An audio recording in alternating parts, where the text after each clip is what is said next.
권리금을 실제로 못 받은 사례가 있어요. 그냥 안 주는 거. 권리금과 명도소송이 같이 엮이는 경우가 있더라고요. 그만큼 법의 보호를 받는 용어는 아니었어요. 실제 내 권리를 인정해줘야지. 임차권, 영업권. 법적인 용어가 아니라 나와바리. 내 나와바리.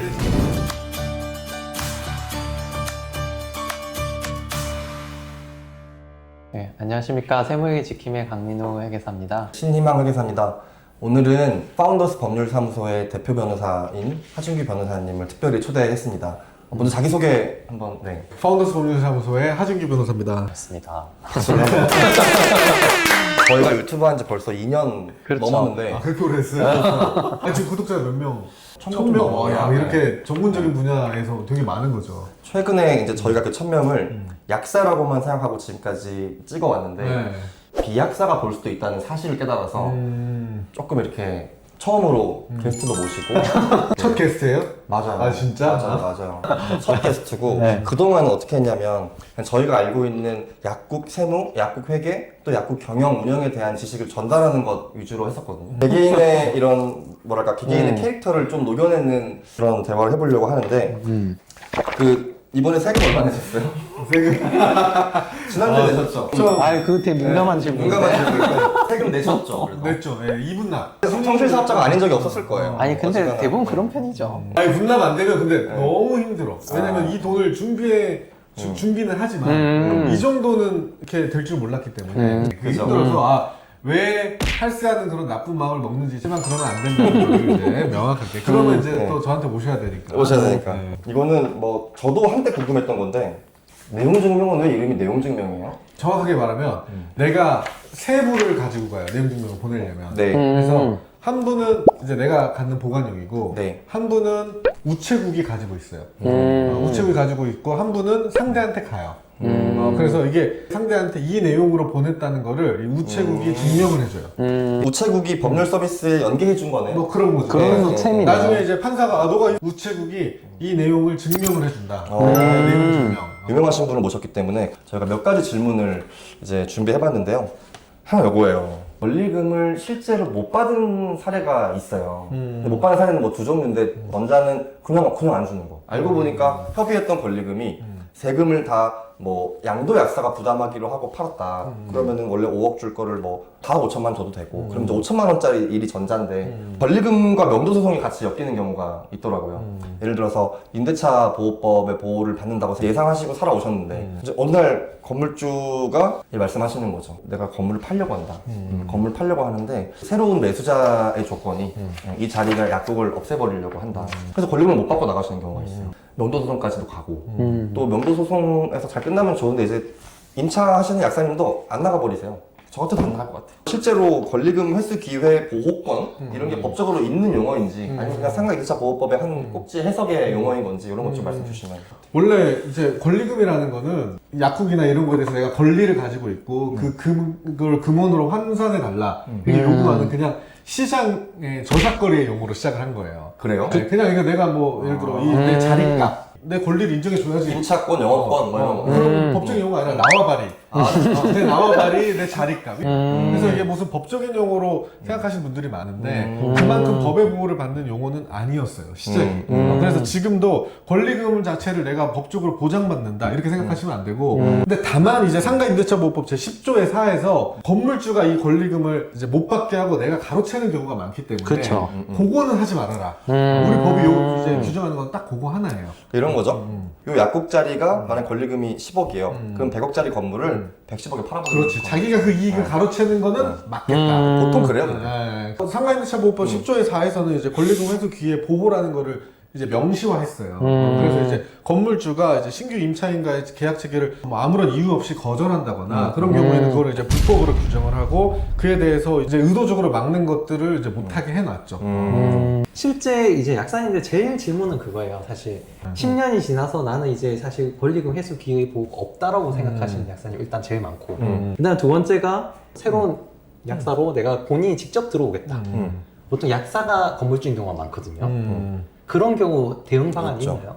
상가임대차보호법상에서 보호되는 그 10년 내 가게를 이제 운영할 수 있는 것과 내가 이제 권리금을 보장받는 거랑은 전혀 별개의 이제 조항이기 때문에 내가 10년 넘게 살아가서 나간다고 해서 내 권리금을 보호할 수 있는 그런 권리가 사라지는 건 아니에요. 그쵸, 그쵸. 그래서 이제 건물주가 이 회수 기회를 방해한다고 하면은 이거는 10조 4 조항에 따라서 여전히 걸려서 건물주의 방해에 대해서 내가 이제 손해배상 청구를 할 수 있습니다. 그 방해한 행위를 증빙으로 확보하려면 또 이런저런 커뮤니케이션들이 있어야 그렇죠, 되고 그렇죠. 그럼 가장 물어보시는 게 상대방의 동의 없는 통화 내역이 되냐 또뭐 문자 카톡은 당연히 될 것 같은데 그냥 구두로 말로 주고받았는데 뭐 증인이 없다 이런 건 되냐 어떻게 원래 계약은 구두 계약이 원칙이에요. 그쵸. 원칙적으로 계약의 가장 전형적인 모습은 원래는 구두 구두죠. 계약이에요. 그렇기 때문에 내가 상대랑 통화한 게 상대 동의 아무 필요 없고요. 그냥 녹음이 돼 있으면 그거 자체로 계약이 성립한 거예요. 그거를 확인하는 거가 도장 제거하는 거고. 그래서 구두 계약은 당연히 유효하고 문자나 카톡 이런 것도 다 유효하죠.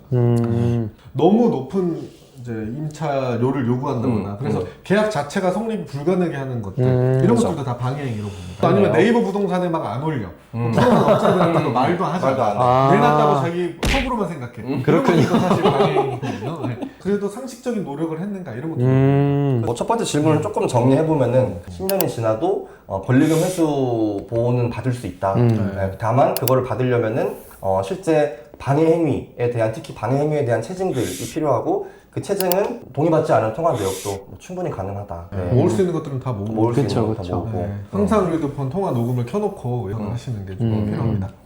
형사 입장에서 이것도 증거 효력이 있는 거 해가지고 1, 2, 3단계로 해주신 말씀. 최고 증거는 계약서고, 그쵸. 네, 그 다음에는 내가 보내고 주고받은 내용 증명이고, 하지만 그에 걸맞지 않게 중요한 거가 서로 간의 통화 녹음이나 아니면 만났을 때 내가 주머니에 녹음기 켜놓고 이야기도 되거든요. 그러니까 당사자끼리의 대화는 그게 증거 능력이 있어요. 그쵸.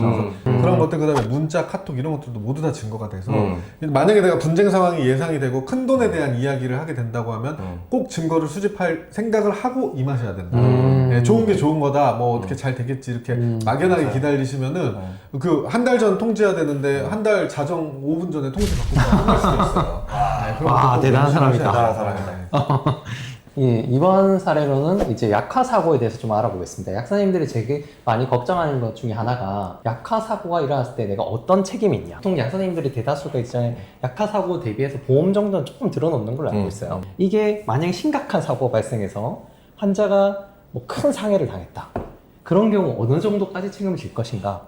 이런 주제도 좀 얘기해 보도록 하겠습니다. 근데 이제 내가 관리 책임이 있는 범위인지 아니면 뭐 건물주의 관리 책임 범위인지에 따라 그러긴 다른데 하겠네. 이제 뭐 내 범위 책임이라고 하면은 내가 이 업장에 대해서 어쨌든 관리 책임이 있고 거기서 일이 발생했다고 치면은 이제 뭐 손해배상을 할 의무가 발생하죠. 그래서 민사상 책임이 있을 것이고 1번째로 두 번째는 이제 내가 상대가 입은 부상의 정도가 상해에 이를 정도라고 하면 이제 뭐 업무상 과실치상이나 이제 관리자 책임이 좀 있을 수가 있어서 그게 형사로 아, 갔을 때 실제 벌금형 이상이 갈 수 있을까요?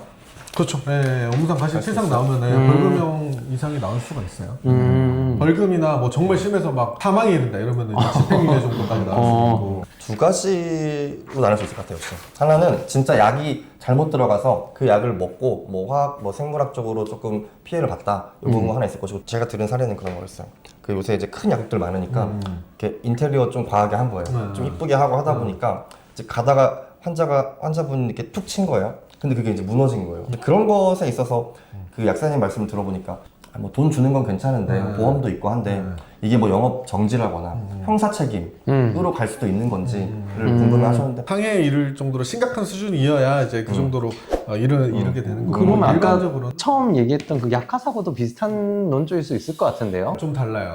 그러니까 자신의 업무 범위에 대해서 너무 명확하게 해당한 거기 때문에. 아 그렇죠. 요 포인트가 예. 근데 이제 웬만하면은 A 약을 먹어야 되는데 B 약을 먹어서 사람이 죽고 이럴 경우는 잘은 없어요. 일반적으로 어쨌든 그쵸, 몸에 그쵸. 좋은 거니까. 그쵸. 근데 이제 내가 혈압을 낮춰야 되는데 혈압을 높이는 약을 먹었다. 정반대로 줬다고 하면 진짜 심각해질 맞아요. 수 있고. 맞아요. 그래서 상해가 발생하면은 정말 내 업무상의 과실로 상해가 이른 거니까 업무상 과실 치상이 되죠. 그럴 경우에는 이제 형사 책임이 있을 수가 있고 1번으로. 2번으로는 이제 이 사람이 손해에 대해서 이제 민사상 손해배상 책임이 있고 뭐세 번째는 이제 행정처분을 받아서 이제 영업을 며칠간 정지한다거나 뭐 이 정도 경우가 이제 흔히 예상 가능한 거죠.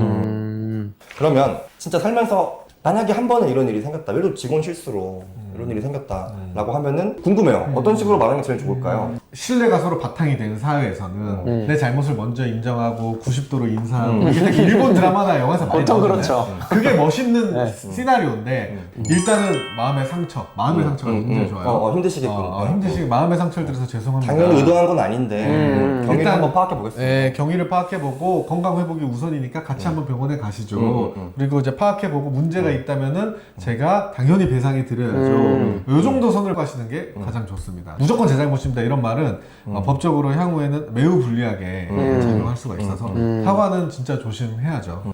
이런 사건이 있을 때 이제 뭐 보험 들어 놓으셨으면은 보험사 담당자 들으시면 저는 이제 변호사로서 이제 변호사한테 하시는 걸 더 권유를 드려요. 왜냐면은 소비자가 봤을 때 저희 약화에서 보험회사 직원이라고 하면 살짝 깔보고 들어가는 경우도 있고. 근데 뭐 이제 그렇죠. 변호사가 가운데 들어가서 약사 입장에서 하면 살짝 무서워하는 것도 있고 또 변호사한테 약간 기대하는 게 있어요. 내 편도 약간 들어줄 거다 공정하게. 그래서 변호사한테 합의만 위임하셔가지고 이제 뭐 합의서 쓰고 마무리하는 방법도 있고 상대도 그렇게 적대적이지가 않거든요. 맞아요. 변호사한테는. 그래서 좀 깔끔하게 합의해서 끝내는 거가 그건 낫다. 아마 이 영상 보시는 분들의 키워드가 약화 사고가 지금 일어나신 분일 가능성이 높아요. 그렇기 때문에 일단 제가 말씀드리고 싶은 거는 너무 걱정하지 마시고 이런 전문가한테 조금 상담을 받아보시면서 실제 너무 스트레스 받지 말고 그 고객과 커뮤니케이션 하면서 어느 정도 해결이 가능하다라는 저희 메시지를 좀 전달드리고 싶습니다. 네. 어떠셨어요 오늘? 아니 재밌었습니다. 네, 약사님을 상대로 또 저희가 이렇게 찍을 수 있는 것도 좀 즐겁고 좋네요. 그렇습니다. 오늘 시청해주시고 또 참석해주셔서 너무 감사하고 다음번에도 또 분들을 좀 더 모시고 다음번에도 찍어봐야 될 것 같아요. 감사합니다. 감사합니다.